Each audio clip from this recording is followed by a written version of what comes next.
가지고 계시는 그 자료집 21쪽부터 39쪽까지 제가 쓴 글들이 있으니까 그걸 참고하시기 바랍니다. 가급적이면은 설명을 중심으로 할 건데요. 아니면은 일부분들은 좀 읽도록 그렇게 하겠습니다. 21쪽 잠깐 보시면요. 포스트 휴머니즘 또는 이 제목이 탈인간에 대한 이야기인데 그 이유는 딱 하나입니다. 무엇이냐 하면은 이제까지 인간 이해가 현재까지의 과학기술과 현대사회의 변화에 따라서 더 이상 유효하지 않다는 데 있습니다. 그러니까 이제 우리가 전통적으로 농경시대에 또는 우리가 살아왔던 지난 역사 안에서 인간을 이해했던 그 생각이 더 이상 유효하지 않다는 것, 더 이상 그것은 지나갔다는 것. 그래서 그 이후의 인간을 어떻게 이해할까 하는 것이 포스트 휴먼 또는 포스트 휴머니즘의 핵심적인 목표입니다. 인간을 어떻게 이해할 것인가? 변화된 시대 상황 안에서. 그럼 변화된 시대 상황이 무엇인가 했을 때 거기는 1번은 과학기술입니다. 그것이 그 정보과학기술인 ICT 또는 생명과학기술인 BT 등등에 의해서 인간의 상황이 전적으로 바뀌었다는 겁니다. 그것이 아까 오전에 방금 백종원 선생님 강의했던 것처럼 인공지능과 결합된 인간이든 또는 우리가 그 슈퍼맨 같은 영화에서 보듯이 어벤져스에서 보듯이 아이언맨처럼 인공지능을 정착한 인간이든지 또는 BT에 의해서 유전적으로 향상된 헐크 같은 또는 무슨 뭐 스파이더맨 같은 그런 인간상에 도래할 것이라는 것. 그래서 거기에 대한 그렇게 도래하는 인간에 대해서 상상하고 해명하고 설명하자는 것. 그것이 포스트 휴먼의 핵심입니다.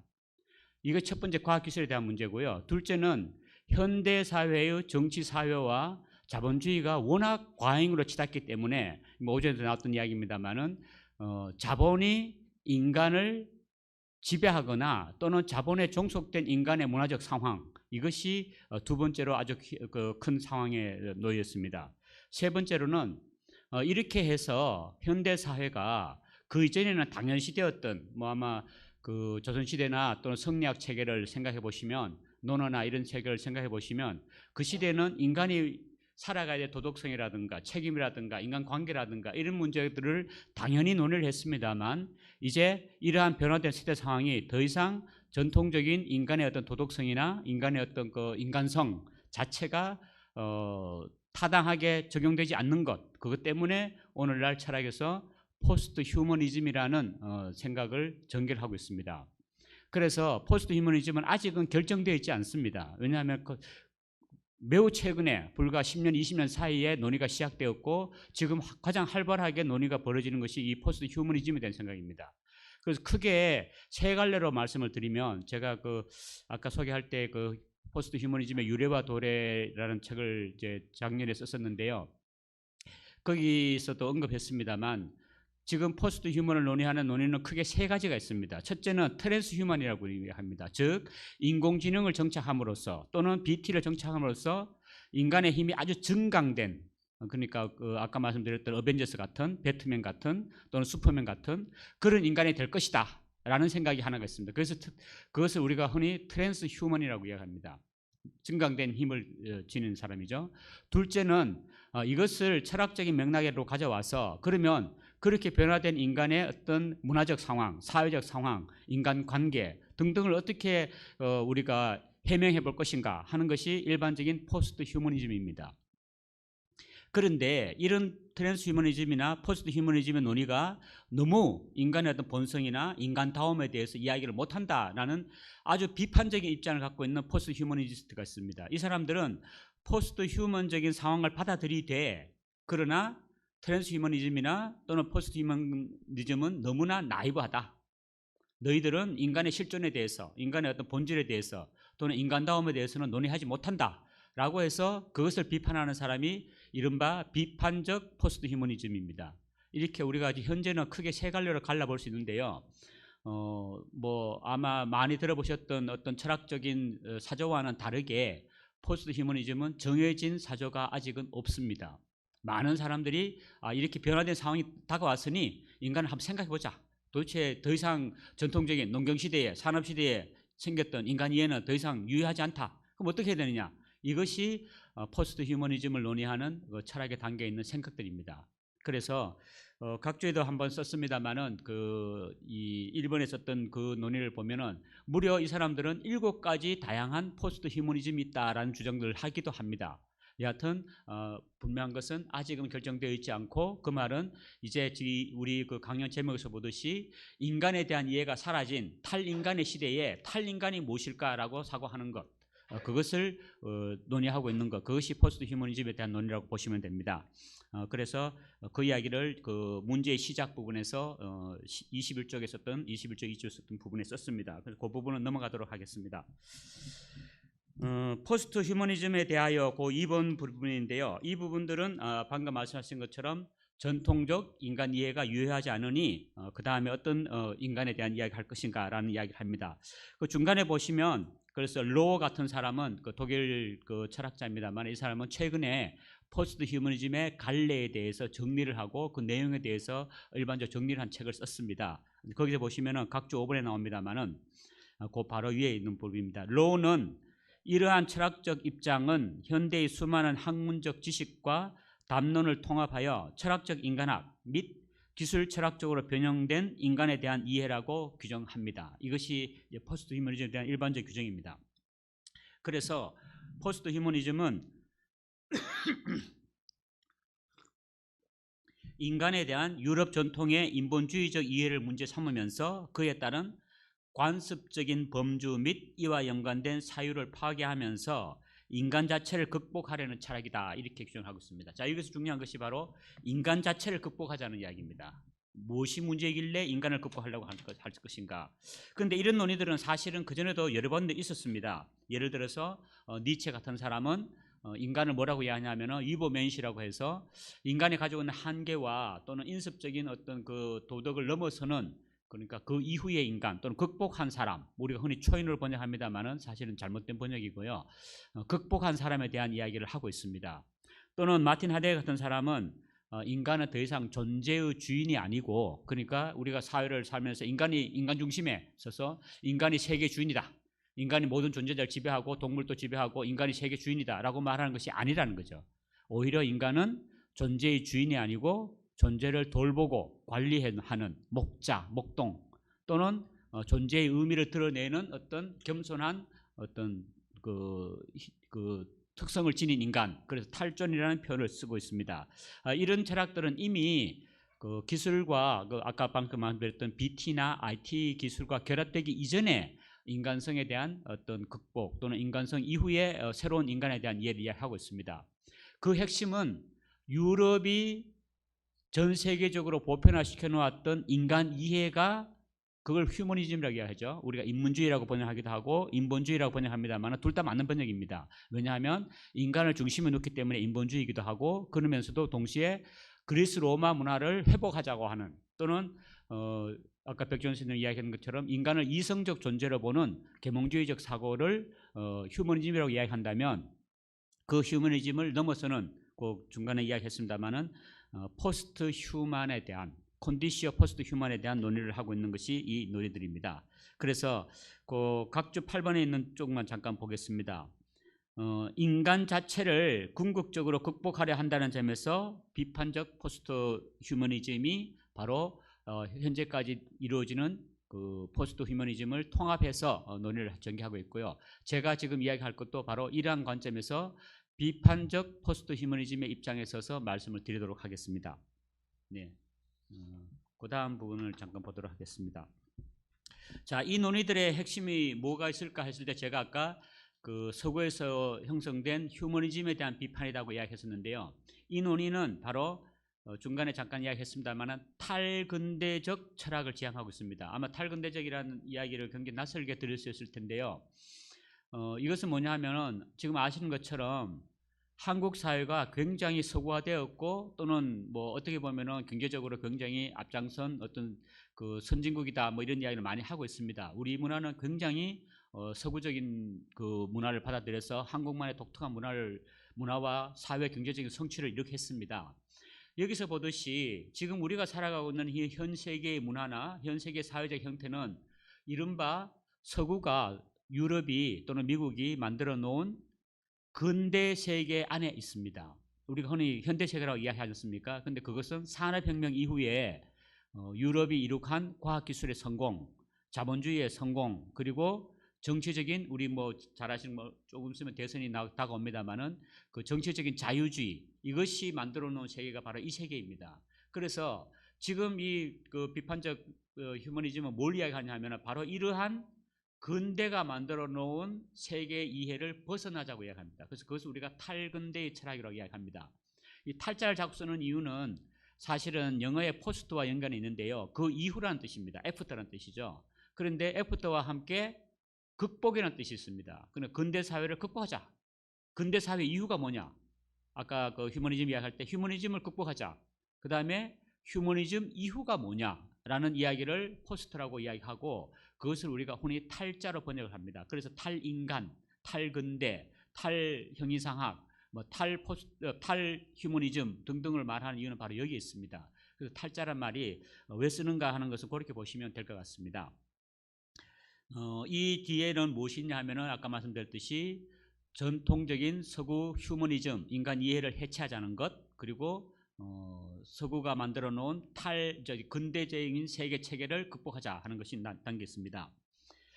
미국의 그 세계 체계를 연구하는 유명한 학자 중에 그 예일대학교 석좌 교수인 월러스틴이라는 사람이 있습니다. 이 사람은 세계 체제가 어떻게 이루어졌냐만 연구하는 사람인데요. 이런 연구는 한국에는 없습니다. 왜냐하면 한국은 세계의 중심 국가가 된 적이 없기 때문에 뭐 중국이나 뭐 요즘은 미국이겠죠. 미국은 세계가 어떻게 움직이냐는 체계에 대해서 연구를 합니다. 그래서 그 연구하는 사람 중에 대표적인 사람이 월러스틴인데요. 이 사람은 이런 주장을 합니다. 오늘날 세계는 유럽이 만들어 놓은 그러니까 유럽적인 세계관이 보편화된 시대다. 그래서 유럽적 보편주의라고 이야기합니다. 그 유럽적 보편주의의 특징이 뭐냐 할 때 그는 세 가지를 이야기합니다. 하나는 아까 말씀드린 것처럼 정치적인 관점에서 또는 사회적인 관점에서는 자본주의가 그 경제적인 체제를 결정하고 있습니다. 이거는 자본주의는 단순한 경제 체제가 아니라 정치, 사회적인 체제를 결정하고 있습니다. 두 번째로는 정치적인 그 맥락 안에서는 자유주의가 자리하고 있습니다. 리버럴리즘이라고 흔히 이야기하는. 그래서 우리나라에서도 왜 그 시장 경제의 자유 또는 개인의 자유를 이야기하지 않습니까? 이 자유주의가 자리하고 있고요. 세 번째 가장 중요한 것은 뭐냐 하면은 옛날에는 그 이전에는 철학이 진리의 중심이었습니다. 철학이 진리에 대해서 말을 하고 철학이 진리를 토대 짓고 등등 철학적인 학문 또는 인문학, 뭐 신학, 뭐 종교학 마찬가지입니다만은 그런 학문이 주저를 했었는데 이제 이 근대의 시대는 철학이 아니고 과학이 또는 과학기술이 세계를 진리를 보증하는 과학기술주의의 시대다 이렇게 합니다. 그래서 월러스틴은 미국이 왜 세계에서 세계의 패권과 명분을 지닐 수 있느냐 그것은 이 세 가지 체제를 가지고 있기 때문이라고 이야기합니다. 즉 정치적인 자유주의, 그 다음에 경제적인 자본주의 체제, 세 번째로는 바로 그 지식을 또는 진리를 보증하는 과학기술주의 이 세 가지를 이야기를 하고 있습니다. 그래서 지금 말씀드린 것처럼 포스트 휴머니즘은 이런 체계를 넘어서는 탈근대의 철학 그리고 서구적인 체계를 어떻게든지 해체하고 해체란 말은 파괴하고 거부한다는 뜻이 아니고요. 이것을 풀어서 새롭게 만들자는 뜻이 해체주의입니다. 그러니까 왜 재건축하면은 집을 뜯어내면은 그거는 그냥 집을 뜯어내고 공원을 만드는 거지 않습니까? 근데 재건축하면은 집을 뜯고 새로 짓습니다. 해체주의는 이 재건축처럼 건물을 뜯어내고 새롭게 건물을 리노베이션하자. 이런 이야기가 이제 해체주의라고 말을 할 수 있습니다. 그래서 이런 맥락 안에서 비판적 포스트 휴머니즘이 자리하고 있습니다. 방금 말씀드렸던 것처럼 새로운 그 인간 이해를 대한 이야기 하고 있죠. 자, 중간에 보시면 각주 12번 뒤에 있는 부분만 잠깐 제가 읽어보겠습니다. 로는 서구 자본주의 문화 안에서 형체만 남은 휴머니즘 체계를 해체하려는 철학은 여전히 그 문화적 토대 위에 자리한 트랜스 휴머니즘이나 기술적 포스트 휴머니즘의 한계를 넘어서야 하기에 비판적 포스트 휴머니즘을 휴머니즘적 인간학적 규정을 비판하면서 타자성을 수용하는 철학이라고 말한다. 그런 까닭에 포스트 휴머니즘은 이러한 성찰의 결과로 초래되는 모든 문화적 결과와 상황을 진지하게 사유하려 한다. 그럼에도 아직까지 그 철학은 새로운 미래의 인간상을 창조하는 데 이르지는 못했다는 것이 그의 평가다. 이거 충분히 제가 설명했던 부분 요약한 내용들입니다. 즉 타자성을 어떻게 수용하느냐. 그러니까 휴머니즘을 아까 제가 인본주의라고 번역하는 것이 옳다고 이야기했었는데요. 그 논의가 바로 여기 있습니다. 인간이 세계 중심이고 인간이 동물보다 우월하다고 생각하는 것을 비판적 포스티즘은 그걸 극복하려고 합니다. 즉 타자성이라는 것은 나와 다른 사람 또는 나와 다른 민족 또는 나와 다른 어떤 인간에 대한 이야기뿐만 아니라 동물에 대해서 또는 여성에 대해서 또는 사물에 대해서까지 또는 자연에 대해서까지 우리의 관계를 확대시키려고 합니다. 그러니까 인간 중심주의를 해체하고 동물도 인간과 동등한 이 존재론적 가치를 지니고 있다. 또는 한국 민족 말고 다른 민족도 또는 여성도 또는 뭐 약자도 동일한 그 존재적 무게를 가지고 있다고 말하는 것이 타자성을 수용하는 데 있습니다. 그런데 여기에 제가 경계 넘나들기라는 말을 했는데 이건 무슨 뜻이냐 하면 우리는 다른 사람과 다른 물체와 다른 타자와 경계를 가지고 있습니다. 이 경계는 획일적으로 구별해서 너 이 선 넘지 마. 이건 내 선이야. 라고 하는 그 구별이 아니고 우리는 끊임없이 경계를 짓고 경계를 넘어서면서 경계를 만들어가는 과정이 있습니다. 즉 나와 타자와의 어떤 경계를 새로 설정할 건가. 나와 여성 간에, 나와 자연 간에, 나와 동물 간에 또는 나와 너 사이에 어떤 경계를 새로 만들고 경계에서 우리 살아가잖아요. 우리가 아무리 타자를 수용한다고 해서 타자와 경계 없이 살 수는 없거든요. 나를 나답게 지키면서 너와 나의 관계를 새롭게 설정하는, 그래서 이것을 경계 허물기와 경계 세우기, 그래서 경계 넘나들기라고 이야기합니다. 그래서 비판적 포스트 휴머니즘에서 아주 핵심적인 그 철학적 사고는 타자를 어떻게 수용할 것인가, 이 타자를 수용하는 철학적 원리가 경계 넘나들기에 있습니다. 그 이야기를 여기서 잠깐 이야기했습니다. 그 부분 넘어가도록 하겠습니다. 3번에 그 부분들은 바로 2장 끝부분에 있는 대목입니다. 그것만 잠깐 보시면요. 휴머니즘의 중심주의적 사고를 해체하는 데서 주어지는 개념입니다. 그래서 타자는 여성이나 또는 동물이기도 하고 자연이나 생명이기도 합니다. 나아가 생명 일반에 대한 관계 맺음에서 실제의 타자성에 대한 새로운 이해를 모색하고 새롭게 고려하는 것을 이야기합니다. 예, 그것까지 말씀드렸습니다. 자, 3번 보겠습니다. 그 3장 보시면요. 포스트 휴먼적 상호가 철학의 현재라고 했는데요. 이 부분은 간단히 제가 갖고 있는 철학에 대한 생각인데 철학은 아마 많은 분들이 철학을 굉장히 어렵게 생각하실 겁니다. 철학은 낯설고 뭐 어려운 이야기만 하고 이렇게 저도 이 발제문을 준비했습니다만은 이대로 읽어서는 아마 쫓겨날 것 같아서 제가 설명을 다시 하고 있는데요. 이게 철학이 전문 지식이 되었기 때문에 그렇습니다. 물론 철학이 전문 지식입니다. 그럼에도 불구하고 철학은 우리가 사는 공동체에 무언가를 말을 해야 합니다. 그것이 뭐냐 하면은 세계를 이해하고 해석하는 행위입니다. 이해하고 해석하는 행위가 굉장히 중요한 게 우리는 세상을 끊임없이 이해하고 있거든요. 다른 사람도 이해하고 있고 우리 삶도 이해하고 있고 우리가 생활할 때 이해하고 있습니다. 그리고 해석하고 있고요. 그래서 이렇게 이해하고 해석하는 행위를 철학에서는 해석학이라고 이야기합니다. 그것도 특히 내 존재의 바탕에서 한다고 해서 존재론적 해석학이라고 이야기합니다. 그래서 저는 핵심은 이 존재론적 해석학의 핵심은 지식에 있지 않고 세계를 이해하고 해석하는 데 있다라고 설명을 드리고 있고요. 그래서 거기에 제가 예언의 학문이다 하고 이야기했습니다. 그 중간에 보시면 나오는데요. 이 예언의 학문은 점쳐서 말하는 주술적인 예언이 아니고 미래 사회가 또는 앞으로 우리 삶이 어떻게 되어야 될 거라는 의미를 받아서 전달하는, 왜 우리 예금하지 않습니까? 예금은 은행에 돈을 맡기지 않습니까? 그것처럼 우리가 진리의 말씀을 맡아 있는 겁니다. 그리고 철학이 하는 일은 하나입니다. 뭐냐 하면은 우리 사이에 있는 의미 또는 뭐 진리라고 표현하죠. 의미나 진리를 어떻게 맡아서 그것을 이해하고 인간의 말로 설명해내느냐 하는 것. 그게 철학이 갖고 있는 가장 중요한 과제이고 의무입니다. 그래서 철학은 철학자들끼리 하는 어떤 그 개념놀이가 아니고 사실은 우리가 살아가는 세상에서 우리가 세계를, 다른 사람을, 자연을, 사회를, 역사를 어떻게 이해하느냐, 그리고 어떻게 그걸 해석할 것이냐 하는 것, 그게 철학입니다. 그래서 철학은 사라질 수가 없습니다. 변형되고 바뀌긴 하겠지만, 왜냐하면 인간이 의미를 추구하고 살고 있지 않습니까? 여기 오신 분도 왜 오셨습니까?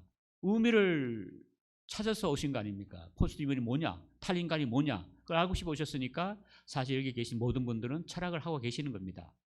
다만 저처럼 뭐 학위를 받고 하는 철학이 아니고 일반적인 철학하고 계시는 거죠. 그래서 저는 이것을 철학이 가지고 있는 예언의 기능이다고 이야기를 했습니다. 그 부분을 꼭 설명드렸고요. 그래서 그러면 그 예언의 철학인 학문이 지금은 포스트 휴먼과의 관계에서 무엇을 할 것인가? 흔히 그 인간학에서 이야기할 때는 인간의 상황을 컨디시오 휴마나라고 이야기합니다. 즉 이것은 이제 인간의 조건, 인간의 상황을 이야기합니다. 인간의 상황을 어떻게 해명하느냐 하는 것이 철학적 인간학이죠. 그런데 포스트 휴머니즘은 포스트 휴먼에 대한 컨디션, 그러니까 포스트 휴먼에 대한 상황과 조건을 해명하는 학문이라고 이야기할 수 있습니다. 그것은 철학적으로 이야기하면요, 더 이상 전통적인 형이상학이 유효하지 않다는 선언입니다. 갑자기 또 형이상학이 나오니까 좀 어렵게 생각하실 수 있는데 형이상학은 딴 게 아니고요. 우리 동아시아에서 말하는 도, 뭐 이게 형이상학입니다. 도가 뭐냐 하면 그 형이상학이거든요. 또는 뭐 천명이 뭐냐 하면 그걸 따준 게 형이상학입니다. 그래서 주요 개사편에 보면 형태를 띠고 있는 것을 형이학이라 그러고 형태를 띠고 있지 않는 것, 형태 위에 있는 것, 그것을 형이상학이라고 한다는 말이 있습니다. 그래서 그 말에서 서구의 메타피직이라는 말을 이제 옮기면서 그 초기에 일본 학자들이 메타피직을 형이상학으로 번역을 했습니다. 그래서 다른 말로 하면 우리나라가 하던 그 공전 명자의 말씀, 노자의 말씀, 도, 천명 이걸 다루는 게 형이상학이에요. 그건 서양에도 마찬가지로 그게 있었습니다. 플라톤, 아리스토텔레스, 뭐 토마스 아퀴나스 또는 등등 이런 사람들요. 그런데 아까 제가 말씀드렸던 니체와 하이데거 같은 사람은 2000년대가 들어서면서, 그러니까 20세기가 들어서면서 이런 선언을 합니다. 니체 같은 경우에 신은 죽었다 이렇게 선언을 합니다. 이 말은 이제 많은 사람들이 그걸 무신론적인 선언이라고 그러는데 그게 아니고 거기 즐거운 학문에 보면 니체가 명확히 이렇게 합니다. 우리가 신을 죽였다라고 합니다. 그 뜻은 뭐냐 하면 신으로 대변되는 세계 최고의 가치, 도와 같은 것, 그것을 우리가 부서뜨렸다는 뜻입니다. 그래서 우리 사회는 지금 니힐리즘의 시대다 이렇게 하고 있습니다. 허무주의 시대다. 그래서 니체의 철학은 그러한 신의 죽음을 선언하고 그 이후에 주어진 니힐리즘적 상황을, 허무주의적 상황을 극복하려고 하는 철학으로 이해를 할 수 있습니다. 그런 상황이 오늘날 우리는 과학기술과 자본주의와 그리고 정치적인 자유주의에 의해서 새로운 니힐리즘적 상황에 도달했다고 보고 있습니다. 그래서 그 새로운 니힐리즘을 어떻게 극복할 것인가 하는 것, 그것이 사실은 트랜스휴먼이 아닌 비판적 포스트 휴머니즘에 담긴 생각입니다. 제 이야기는 뭐냐 하면은 인공지능이나 과학기술이나 또는 IT, BT 기술로 사람이 증강된 힘을 가져가지고 슈퍼맨이 된다고 해서 인간이 가지고 있는 실존적인 문제, 내면적인 문제가 해결되느냐 하는 문제입니다. 해결 안 된다는 거죠. 그거는. 그것을 해결하는 것은 뭐냐? 그걸 비판적 포스트 휴머니즘은 바로 이런 상황에서 새로운 철학이 필요하다. 새로운 형이상이 필요하다. 서구가 만들어 놓은 것 이제 더 이상 유효성이 다했으니 그것을 해체하고 새롭게 설정해보자 라고 이야기하고 있습니다. 거기에 불을 지핀 것이 바로 오늘날 벌어지는 포스트 휴먼 논의입니다. 트랜스휴먼, 그래서 BT, IT 등등의 기술을 이야기합니다. 그래서 이 논의들은 사실 굉장히 깊은 어떤 그 문명의 전환, 또는 새로운 문화의 건설, 또는 새로운 인간에 대한 이해, 또는 인간의 새로운 관계, 이런 것을 목표로 하고 있습니다. 그래서 당연히 아직은 방향이 정해져 있지 않고 굉장히 주장하는 사람에 따라서 매우 다양한 주장을 하고 있는 게 사실입니다. 아주 나이브한 것은 트랜스 휴머니즘의 주장입니다. 그래서 보스턴 같은 사람은 실제로 2050년경이 되면 인간이 노화를 극복하고 인간이 어쩌면 영원히 살 수 있을지도 모른다라고 주장을 합니다. 왜? BT를 그 생명공학 기술을 해서 복제라든가 장기이식을 통해서 새로운 걸 마련하고 IT를 정착함으로써 그 컴퓨터를 정착한 아이언맨 보시지 않습니까? 인공지능이나 이 인공지능을 탑재한 그 슈트를 입으면은 하늘도 날 수 있습니다. 그런 인간이 될 수 있다고 말을 하는데 그랬을 때 그 휴머니즘, 비판적 휴머니즘은 그래, 그러면 너는 네 자신의 내면적인 실존적 문제는 해명이 되냐 겁니다. 너의 아픔이나 고통이나 기쁨은 어떻게 해결할 건데 그런 사람은 실현 안 하고 살까? 자기들끼리는 싸움하지 않을까? 뭐 등등의 어떤 실존적인 문제, 이것을 어떻게 해명할까 하는 것이 휴머니즘에 담긴 비판적 휴머니즘에 담긴 포스트 휴머니즘에 담긴 생각이라고 말할 수 있습니다.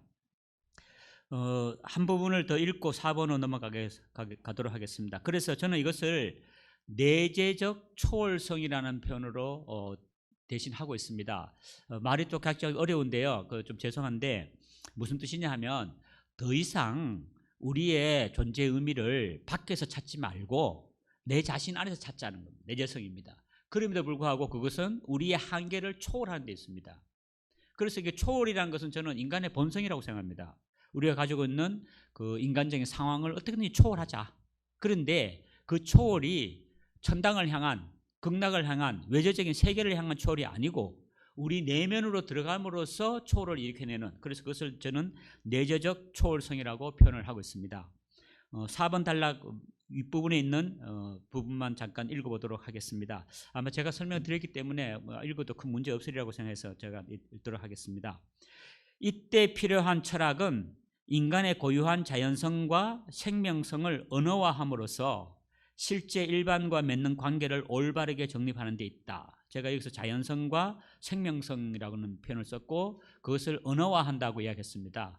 저는 이 포스트 휴먼, 지금 제 그 글의 제목이 포스트 휴먼 시대의 인문학인데요.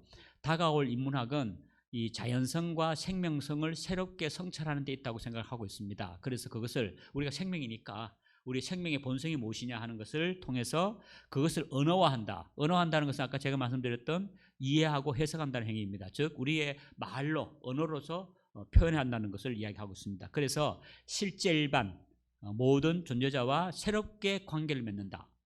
오늘날 새롭게 들은 철학 중에 그 객체지향 철학 또는 신실제론 또는 신유물론 등등의 그 새로운 철학들이 지금 굉장히 많이 논의가 되고 있습니다. 그것은 뭐냐 하면 실제로 있는 그 존재자를 다시 이해하자는 겁니다. 예를 들어서 이 컵은 분명히 우리가 감각으로 볼 수 있는 실제입니다. 그런데 사회는 실제하나요? 국가는 실제합니까? 혹시 교회 다니신 분 교회는 실제하나요? 우리한테 법은 실제합니까? 법이라는 것과 교회라는 것은 이 컵하고 달리 있습니다. 그러나 분명히 그건 존재해요. 그렇다면 실제를 다시금 이해하자는 겁니다. 우정, 사랑, 미움, 증오, 고통 뭐 등등 분명히 감각할 수 있는 건 아닙니다. 그러나 분명히 존재해요. 그래서 그런 실제와 새롭게 관계를 맺음으로써 그 문제를 다시금 이해하자 하는 것이 이들의 생각입니다. 자, 이를 통해 인간에게 필요한 존재론적 지평을 정초하는 철학이 시급한 과제가 된다. 여기서 제가 존재론적 지평이라고 그랬는데 그건 다른 것이 아니라 내가 있다는 존재의 의미가 뭐냐 하는 것. 그리고 내 존재의 의미를 따지는 것이 존재론이라면 내 존재의 의미를 따지는 토대, 그게 뭐냐는 거죠. 그래서 그것을 따지는 철학이라고 이야기하고 있습니다. 포스트 휴먼 시대의 철학의 과제는 니힐리즘으로 치닫는 현대 문화를 정립한 근대성을 비판적으로 재해명함으로써 이루어지는 새로운 철학적 지평이다. 여기에 포스트 휴머니즘이 탈근대적 특성을 함축하는 이유가 자리한다. 아까 제가 설명했던 그 부분들입니다. 4번 부분은요, 제가 세 가지를 쓰고 있는데 아까 말씀드린 것처럼 서구 근대성을 어떻게 극복할 것인가, 이 현대 세계를 체계화시킨. 둘째는 과학기술을 어떻게 극복할 것인가. 세 번째는 과학기술과 함께 자본주의의 문제입니다만, 세 번째로는 그러면 그것을 극복한 뒤에 그러면 인간은 어떤 인간을 지향해야 될 것인가 하는 그 세 가지 문제를 이야기하고 있습니다. 먼저 1번 근대화 문제부터 이야기하면요, 거기 잠깐 이야기했습니다만 레이섬에 대한 걸 잠깐 언급했는데 레이섬뿐만 아니라 뭐 여러 사람이 이야기합니다. 우리나라가 왜 그 해방 이후에 또는 이승만 정권 이후에 그렇게 빨리 급성장했는가, 성공할 수 있었는가 하는 것은 미국이 주도한 세계의 근대 세계의 어떤 프로젝트가 다 자리하고 있다는 겁니다. 그래서 그 근대 세계 프로젝트 뒤에 있는 것이 바로 근대성입니다. 이것은 철학적으로 산업혁명 이후에 있었던 그 독일에서 꽃이 피었던 그 계몽주의 철학의 변형입니다. 그래서 그것이 어떻게 그 전 세계화되었고 특히 한국에서 정치, 사회, 경제 및 사회 나아가서 철학까지 결정하는 원리가 되었는가라는 이야기를 하고 있고요. 그 이야기를 리버럴리즘과 연결시켜서 설명을 했습니다. 리버럴리즘은 우리가 자유주의로 흔히 번역하는데 이것은 우리 개인의 인신적인 자유, 그러니까 내가 감옥에 갇히지 않을 자유, 또는 노비가 되지 않을 자유, 또는 내가 마음대로 생각하고 말할 수 있는 자유, 플러스 사회의 자유입니다. 시장 경제 또는 기업 등등 말할 때 이런 그 시장 경제를 위한 그런 자유를 포괄하고 있습니다. 그래서 자유주의는 사실 두 가지 의미를 동시에 지니고 있습니다. 우리가 자유란 말을 혼동해서 그런데 하나는 개인적인 인신의 자유이기도 하고요, 또 하나는 사회적인 자유이기도 합니다. 그래서 그 이야기를 1번에 하고 있고, 그것에 대한 극복 이야기하고 있고요. 월러스텐 이야기도 거기 잠깐 언급을 했습니다. 칩먼만을 잠깐 언급했었는데, 이 칩먼만은 미국의 그 철학자입니다. 이 사람은 뭐라고 하냐 하면은, 현대 사회는 우리가 살아가고 있는 바로 이 시대는요,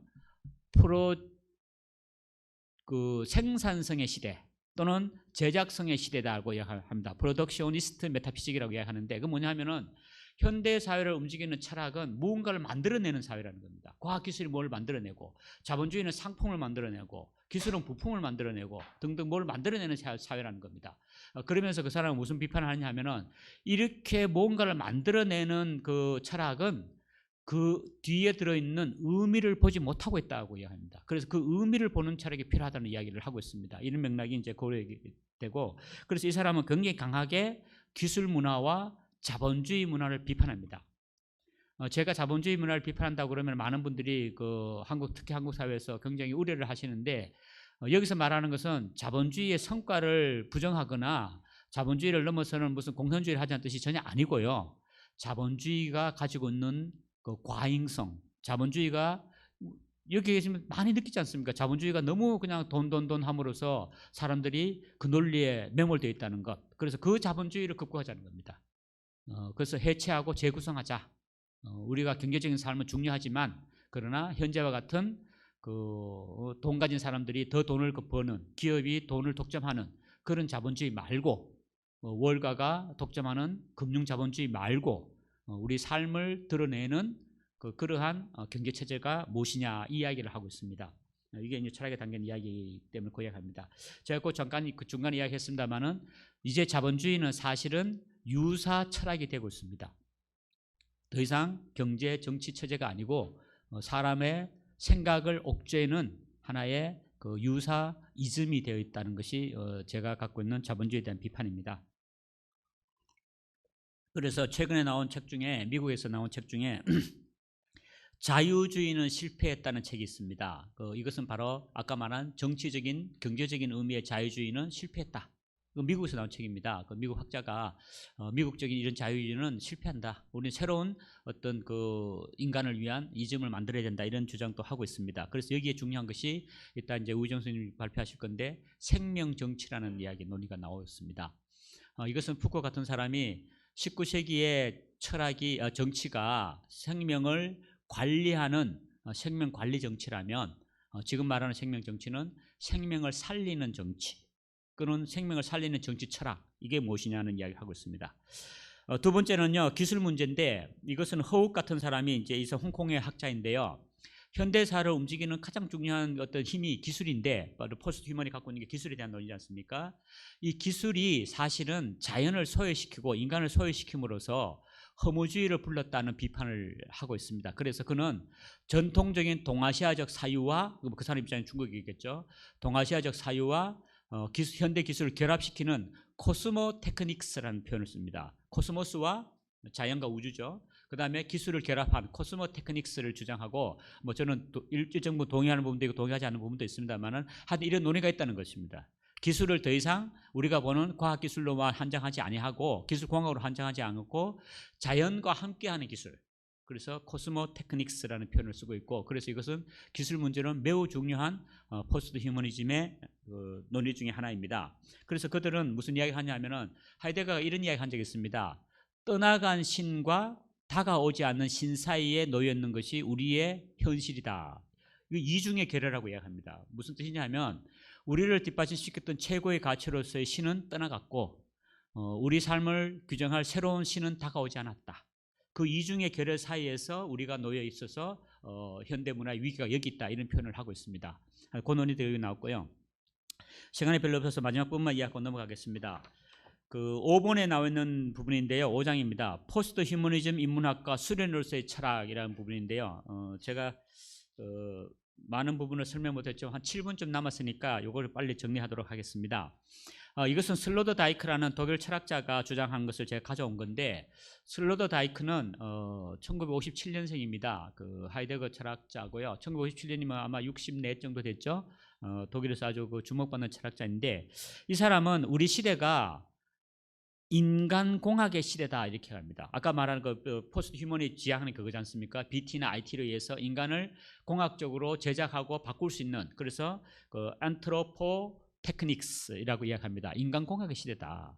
그럼 인간공학의 시대가 뭐가 문제냐?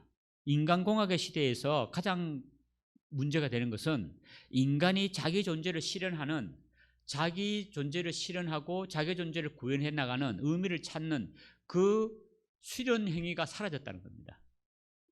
그래서 현대 문화의 어떤 그 위험에 의해서 인간이 감염되어 있기 때문에 그는 면역주의라는 표현을 씁니다. 면역성 아시지 않습니까? 우리가 코로나 나오면 이제 백신을 맞아 면역성을 키우는 것처럼 사상적, 철학적 면역성을 키우자는 겁니다. 이게 그가 말하는 면역주의입니다.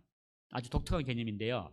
즉 현대 문화의 니힐리즘적 상황에서 우리는 철학적으로 또는 수련을 통해서 면역성을 키우는 면역주의를 제창하고 있습니다. 한 걸음 더 나아가서 그는 공면역주의를 이야기해요. 우리는 연대하는 사람이다. 같은 인간이다. 타자와 함께, 다른 사람과 함께 우리는 공동의 면역성을 키우자. 우리 사회가 백신 접종률이 70% 올라가면은 이제 이른바 위드 코리아라고 돌아갑니다. 위드 코로나로. 그러면 우리 사회가 공면역을 달성하는 겁니다. 그것처럼 우리의 사상에서도, 우리의 존재에서도 이러한 면역주의를 만들자. 공면역주의를 시행하자. 그래야 우리는 현대문화의 위기를 넘어설 수 있다고 주장합니다. 그 면역주의를 달성하기 위해서 무엇이 필요한가? 그는 수련이 필요하다고 합니다. 수련. 우리 운동하는 수련 말고 정신을 수련하는. 그래서 이 사람의 주장은 아주 강하게 이렇게 합니다. 현대 자본주의와 과학기술은 인간이 스스로 절제하고 자기를 절제함으로써 다른 사람과 맺는 올바른 관계를 맺는 데 실패했다. 그렇지 않습니까? 자본주의는 언제나 더 많이 가져라 그러거든요. 더 많이 가져라. 더 많이 누려라. 더 좋은 집 살아라. 더 좋은 장소 살아라. 이렇게 이야기하는데 현대문화는 그게 병들었다는 겁니다. 그래서 그러지 말고 수련을 통해서 면역성을 키우자. 그래서 그가 쓴 아주 두꺼운 책이 너는 너의 자신의 삶을 바꿔야 된다라는 그 책이 아주 있습니다. 그 책에서 그 고대 은수자부터 시작해서 고대 수도자부터 시작해서 현대까지 문화를 다 통괄하면서 왜 모든 문화에서는 스스로를 수련하는 수련의 역사가 담겨 있었는가를 아주 꼼꼼하게 밝히고 있습니다. 옛날 사막으로 도피했던 그 수도자들이 사막에서 혼자 자기 삶을 격리시키면서 우리나라 스님들처럼요 스스로를 수련했던, 그래서 자기 존재의 한계를 극복하고자 했던 그 전통을 회복해야 된다는 겁니다.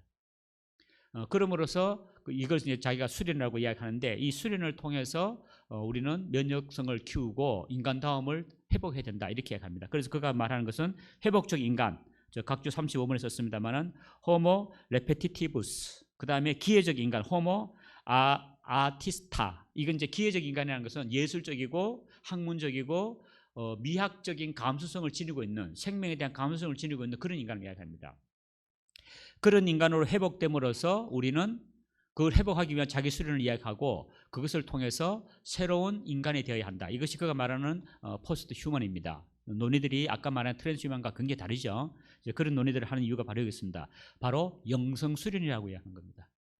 영성 수련은 그 그리스도교에서도 아주 오랫동안, 기독교에서도 그랬고 우리 불교에서도 그렇고 모든 그 고대의 그 철학이나 종교는 자기 자신의 그 영혼, 내면, 그게 뭔지는 모르겠습니다. 영혼이 있는지 신이 창조했는지 그런 논리와 별개로 여기서 말하는 영성이란 인간을 인간답게 하는 내면적인 어떤 영혼의 상태를 이야기합니다.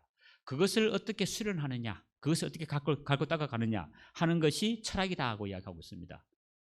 그래서 철학의 출발은 사실은 자기의 영성을 수련하는 데 있다. 플라톤이 그런 이야기합니다. 철학은 죽음의 연습이다라고 하는데, 죽음을 연습하는 것, 다가올 죽음에 대해서 우리가 성찰함으로써 우리 삶을 바꿔놓는 것, 이것이 철학이라고 이야기하고 있고, 이런 주장을 하는 것이 슬로다이크 같은 사람이 포스트 휴먼에서 말하는 그 수련에 대한 논의들입니다. 이것은 그는 뭐라고 하냐면은 현대 산업 사회가 만들어 놓은 탈영성화를 극복하는 것이다. 종교가 아니고 여기서 이 사람은 종교의 귀환을 요구하지 않습니다. 종교가 착각하는 건 뭐냐 하면은 영성 수련을 종교로 착각한다는 거예요. 아니다. 종교는 제도가 아니고 우리 내면을 갈고 닦는 것이 종교다. 그것이 수련이다. 이렇게 이야기하고 있습니다. 그래서 그러한 논의를 하기 위해서 이야기하고 있습니다. 자, 마지막 부분만 잠깐 보고 이제 끝을 내도록 하겠습니다. 한 2분 정도 남았으니까요. 그 논의들에 대한 생각들이 이제 5장에 제가 쓰고 있으니까 좀 여유가 있으실 때 5장을 한번 읽어보시면 거기에 대한 그 슬로드다이크의 논의들을 제가 기록해놨으니까 그걸 보시면 될 것 같습니다. 그 지금 뭐 새로운 존재론적 전환, 탈행위상학 이런 부분들이 있는데 그 부분들은 그냥 넘어가도록 하겠습니다. 결론만 읽고 끝내도록 하겠습니다. 6장입니다. 결론을 대신하여 생명행위상학.